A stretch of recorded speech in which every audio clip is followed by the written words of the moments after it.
Alors Nathalie, du coup, nous, on avait commencé notre coaching donc, sur l'accompagnement Carpe Dream. Et du coup, voilà, le but aujourd'hui, il est un petit peu que tu nous partages comment tu avais vécu l'expérience. Donc, voilà, est-ce que tu serais déjà OK de te présenter un petit peu pour ceux qui ne te connaissent pas? Bien sûr, bien sûr. Merci en tout cas, je suis contente de répondre à tes questions. Là. C'est un peu nouveau pour moi, donc peut-être que des fois je vais un peu bafouiller, mais voilà, OK. tant mieux. Donc si je devais me présenter, donc Nathalie, j'ai 35 ans, donc je suis mariée et j'ai une petite fille de 4 ans.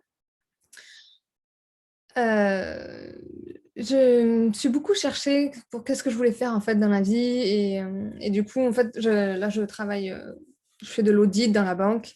Et ça manquait un peu de sens, tout ça. Donc, je cherchais comment faire pour donner plus de sens à ma vie. À côté de ça, je fais un peu de développement personnel. Donc, du coup, c'est que j'étais en train de tout le temps de bouger.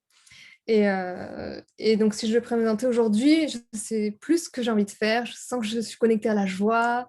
J'ai envie d'aider les gens dans ce sens-là et plutôt les femmes. Donc, je suis très contente d'avoir trouvé ce sujet-là. Et voilà, pour me présenter, ce serait un petit peu ça. Voilà. Mais ce qui me correspond aujourd'hui, moi, ça serait la joie et aider les gens. Ça me passionne. Super projet. Et du coup, qu'est-ce qui avait fait à l'époque que tu avais voulu te rapprocher de cet accompagnement? Comment tu avais senti que c'était le bon moment? Est-ce qu'il y avait eu un déclic d'ailleurs pour toi? Ouais. Alors, en fait, bon, l'an dernier, il y a eu le Covid. Forcément, ça a touché tout le monde. Moi, je me suis retrouvée en télétravail à la maison. Je me suis rendu compte que j'aimais beaucoup dans mon travail, parce que ça fait 10 ans que je fais ça, c'était le lien avec mes collègues. Mm. Aller en agence, me déplacer, on était en déplacement, donc c'était sympa. Et là, d'un coup, je me retrouvais chez moi. Alors, c'était génial, j'étais avec ma fille et mon mari. Mais du coup, alors le travail, c'était un peu plus compliqué. Plus aucune motivation parce que donc, je fais des contrôles, donc à remplir des grilles de contrôle, mais vraiment, j'étais là, mais pourquoi je fais ça? Et ça me tend là. Et du coup, je me suis dit, non, il faut vraiment que je bouge quelque chose suite à ça. Et c'est là où je me suis dit, voilà, le déclic, c'est un peu ça. C'est non, non, mais là, en fait, je ne peux plus faire ça. Il faut que dans les 12 24 mois, là, je trouve autre chose. Quelque chose qui me donne du sens. Et est-ce que justement, avant de me contacter, tu avais essayé d'autres choses que de ton côté? Ouais, ben alors moi, ce que j'ai fait, ouais, j'ai fait du développement personnel avec des coachings. Alors, j'ai fait un coaching plus personnel. C'était pas sur mon domaine professionnel, c'est plus dans la confiance en moi. Sur le niveau professionnel, j'avais fait une formation pour découvrir mes talents de Joël Guillon, que tu connais aussi du coup. Voilà, ça m'a donné des pistes pour savoir qu'est-ce que c'est mon talent aujourd'hui, mais sans savoir vraiment comment le mettre en place. Ou voilà, je savais ma méthode, je savais ce que je pratiquais, donc je détecte que les gens sont tristes, je ressens leurs émotions et je les fais passer à l'action pour qu'ils reviennent dans la joie. Ok, et j'en fais quoi? Donc, j'étais un peu bloquée. Donc, je cherchais, mais concrètement, professionnellement, j'avais pas trouvé j'avais pas trouvé de personne pour m'accompagner sur ce sujet-là. Parce que je n'ai même pas pensé à faire un bilan de compétences. En fait, c'était vraiment, j'avançais comme ça petit à petit, puis je me dis que les opportunités viennent. Et tu Top. es apparu. C'est ça. Et qu'est-ce qui avait été le déclic du coup pour commencer cet accompagnement? Pourquoi tu t'étais dit que c'était le bon moment vraiment à ce moment-là? Euh, je sais pas, je l'ai senti. C'était, tu vois, donc on s'est eu au téléphone, tu présentes un petit peu le projet et on discute. Et puis je me suis dit, bon, ben là, j'ai envie de bouger, je sais pas comment faire. Hélène, voilà, elle percute, je sens que ça avance, c'est dans l'action. Et du coup, je me suis dit, bah, ok, banco, j'y vais en fait. Ok, donc il n'y avait pas de réticence majeure à ce moment-là pour toi. Non, non, pas forcément de temps. C'était plutôt, voilà, j'ai envie d'avancer, je sais pas comment. Et là, en fait, il y a une porte qui s'ouvre à moi, alors pourquoi pas la prendre en fait? C'est ça. Ok. Et du coup, qu'est-ce que tu attendais de ce coaching avant de te lancer? Justement, quels étaient un peu les objectifs? Est-ce que tu t'étais un peu fixé de ton côté? Moi, c'était vraiment l'idée de voilà, essayer de trouver une voie qui me parle parce que je n'avais pas vraiment d'idée. Et peut-être s'il faut sortir des cases, sortons des cases, quoi. Parce que je n'avais pas envie de rentrer dans un moule. Donc, je me suis dit finalement de faire un coaching avec toi où tu es plus, c'est individualisé, ça sort peut-être un peu déjà du moule et donc on peut discuter. Et j'avais aussi beaucoup aimé ton approche vente, comment arriver à se vendre et tout ça, parce que je trouvais que tu le fais très bien. Et donc, je me suis dit, ah, ça, c'est vraiment un truc que j'aimerais vraiment apprendre parce que je ne sais pas, parce qu'étant salarié, Moi, voilà, je pratique du contrôle, donc j'ai aucune notion de vente au départ. Et voilà, j'avais ces deux options, objectifs en tout cas. Trouver une voie, une idée, un métier, peut-être en dehors des cases, et ben, tiens, apprendre à se vendre en tout cas. Génial. Et du coup, si tu devais nous faire un top 3 ou un top 5 des prises de conscience que tu as pu avoir pendant ce coaching, est-ce que tu arriverais à nous Oula, donner ça? ouais. Top 3, top 5 des prises de conscience. Ben, en fait, si j'ai pris conscience, alors de par tous les questionnaires que tu apportes, en fait, j'ai pris conscience de certains points chez moi, des valeurs. Bon, je savais déjà que j'avais les valeurs nature, liberté, mais j'ai d'autant plus mis en avant tout ce qui est empathie, dépassement. Mais aussi tout ce qui nous correspond quand tu es plutôt bah, du coup empathique, quand tu es plutôt action, ou ce qui te donne du sens. Les activateurs de sens, ça m'a vraiment aidé aussi pour dire, bah, moi, mon activateur de sens, c'est la liberté, moi, l'autonomie, et aider les gens, quoi. Et là, je me suis dit, ah oui, il n'y a pas de question, en fait, on va aller là-dedans. Donc ça m'a beaucoup aidé. Ouais. Après, quelque chose qui m'a pas mal aidé aussi, c'est quand tu parles de tiens, mais si on était dans des mondes parallèles, 5 mondes parallèles, et vas-y, Franco, qu'est-ce que tu imagines? Et là, je suis partie vraiment dans tous les sens. Et il s'avère qu'après, les choses m'arrivent dans ce sens-là. Et je me dis, c'est ouf, en fait. J'aurais jamais. Parce que je t'avais parlé de bah, influenceuse. On va partir large. Influenceuse, alors que je ne suis pas sur les réseaux sociaux ou très peu, Facebook ou quoi. Je ne sais pas faire.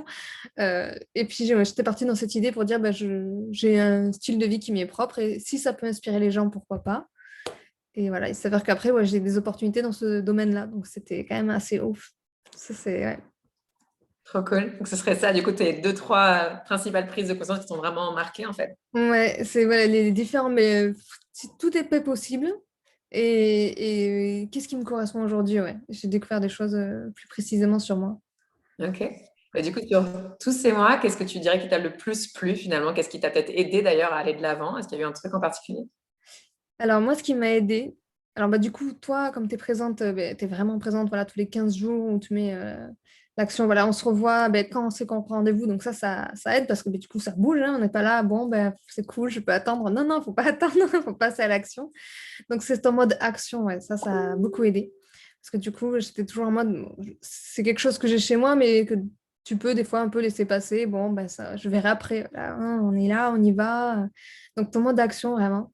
Ton énergie aussi, ça m'a beaucoup aidé. Donc, voilà. Et puis, voilà, tout ce que tu mets en place. Hop, c'est programmé, on enchaîne. Donc, c'est le cheminement, en tout cas, moi, ça m'a aidé. Ouais.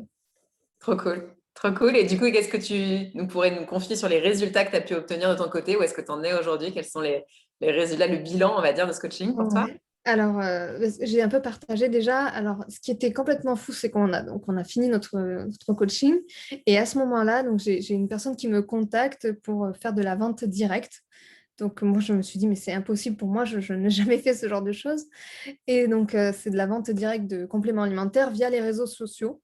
Et là où je me suis dit, ah, je peux essayer d'être influenceuse. Et voilà, c'est une opportunité de créer quelque chose, une opportunité d'aller vers la vente, ce que je n'avais jamais fait, et une opportunité de parler de la joie à travers les réseaux sociaux et donc de parler de mon style de vie en tout cas. Et donc, je me suis lancée là-dedans avec un groupe Facebook que j'anime. Je fais des lives, je vends des produits. J'ai vendu des produits, c'est un truc de dingue. Moi-même, je ne pensais pas que c'était possible. Donc en fait, ton coaching s'est terminé et j'ai l'opportunité qui m'est arrivée juste après. Et je pense qu'on n'aurait pas discuté d'influenceurs, de joie. J'aurais pas vu en fait cette opportunité. Je me serais juste dit, ah mais non, moi, la vente directe, c'est pas fait pour moi. Mm. Et là, en fait, je me suis dit, non, mais en fait, bah si, on va essayer. Et puis, je sais pas ce que ça donnera, mais je vais essayer. Et là, en tout cas, je m'éclate. Donc, c'est cool. Trop bien. Et après, il y avait aussi l'idée d'accompagner les gens. Donc là, j'ai essayé d'accompagner une amie sur un coaching joie. Voilà. Après, donc, je suis en apprentissage sur ça. Donc, je me dis, bon, je vais voir comment ça se passe. Mais c'était quotidiennement. Et elle me dit, bah, c'est sûr que tous les jours, quand on t'envoie un petit truc de joie, bah, tu es soutenu, quoi. Mais voilà, ça, c'est un apprentissage encore. Je suis encore en train d'avancer et savoir comment je peux faire ça, comment je peux faire des cercles de femmes, des week-ends break pour les femmes, tu vois. J'ai trouvé, ça s'appelle les Mom Vacation. C'est les Ok. vacances pour maman. J'en parle aux copines, elles sont toutes trop fans. Donc, je me suis dit, ouais, il faut le faire en fait. Donc voilà, j'ai plein d'idées qui fusent. Et voilà, je suis contente parce que j'ai l'impression que il y a tellement de choses à faire que c'est top. Voilà. Carrément. Carrément. Et du coup, bah, tu en parlais, justement, le coaching, c'est quelque chose qui t'intéresse énormément. Tu l'as vécu toi-même, tu as investi sur toi, justement, en Ouais. temps et financièrement aussi. Qu'est-ce que tu dirais, justement, à une amie qui aurait peut-être des appréhensions à se lancer dans le coaching par rapport à ce que toi, justement, ça t'a apporté?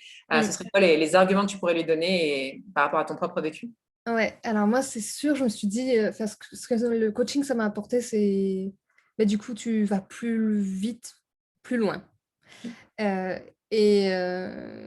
et du coup, c'est, bah, si tu n'as pas envie de perdre de temps, si vraiment tu veux, si tu veux bouger, en fait, aussi, parce que sinon, ça ne marchera pas.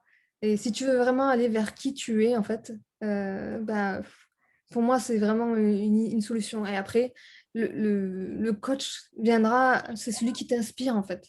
Parce qu'il y en a vraiment pour tout le monde. Et donc, la personne qui t'inspire, elle sera là au bon moment. Et pour moi, ouais, c'est vraiment, ça a vraiment beaucoup aidé. Et je continue d'ailleurs.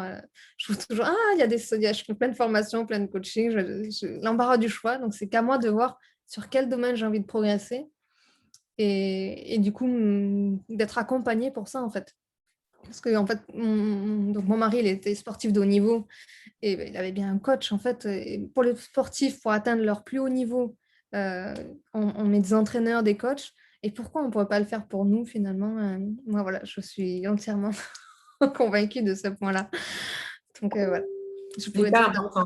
Mm. Non, c'est Essaye. hyper important ce que tu partages. Et d'ailleurs, c'est intéressant de se dire finalement quels sont les critères que toi tu te fixes justement avant de partir avec un coach. Est-ce que tu avais une liste un peu dans la tête des Mm. critères qu'il devait avoir pour être la bonne personne pour toi? L'intuition. Ouais, la fameuse. Ouais, ouais, l'intuition. Je l'écoute pas toujours, mais là, je fais l'intuition. Je sens ou je le sens pas. Tu vois, j'avais une opportunité pour suivre un coaching là sur plus aller vers le féminin, sacré, voilà, la relation avec mon corps. Et je sais pas, au dernier moment, je me suis dit non, en fait, c'est pas encore là. Donc j'ai arrêté. Je dis non, je reviendrai plus tard ou je trouverai quelque chose d'autre. Donc tu sens un feeling avec la personne. C'est difficile du coup à expliquer et il n'y a pas de critères objectifs en fait. Euh, En tout cas, moi, c'est au feeling. Parce que ce soit en termes de personnes du coup, ou de tarifs, je me dis, je fais au feeling. Très bien. C'est une bonne conclusion, je pense. Super Nathalie, bah, écoute, merci mille fois pour ton témoignage qui est hyper précieux et merci en tout cas de toute ton énergie parce que clairement pendant tout le coaching c'est ça aussi qui conditionne énormément les résultats. Clairement moi je suis là pour mettre des rails mais le train c'est toi qui l'as fait avancer et avec toute ton énergie, ta passion pour ce domaine-là et toute l'implication que tu as eue et clairement tu n'aurais pas eu les mêmes résultats si tu n'avais pas été aussi impliqué. Donc vraiment bravo à toi, tu peux être hyper fier de tout ce que tu as pu mettre en place. Je me rappelle à quel point tu étais structuré dans ton doc Excel, à chaque fois c'était les missions, tout doux. Ça. Ah oui, il y avait tellement de choses. Je voulais tout faire, action, action, action. Je suis là, mais moi, je vais avancer. Donc, forcément, ouais, c'était top. Carrément. Et c'est hyper important de le rappeler, c'est que c'est vraiment le coaché qui fait 90% du travail. Mm. Nous, on est juste là pour mettre dans les bons rails, mais après, c'est vous qui avancez. Et du coup, toi, tu l'avais en tout cas bien compris. Et c'est ce qui a fait que tu t'es ouvert des portes aujourd'hui et que ça avance dans le sens qui est bon pour toi, en tout cas. Donc, merci beaucoup, en tout cas, pour ton retour d'expérience. Et on te souhaite une très, très belle continuation. Merci Hélène. Bonne continuation à toi aussi. Avec plaisir. Merci, Nathalie.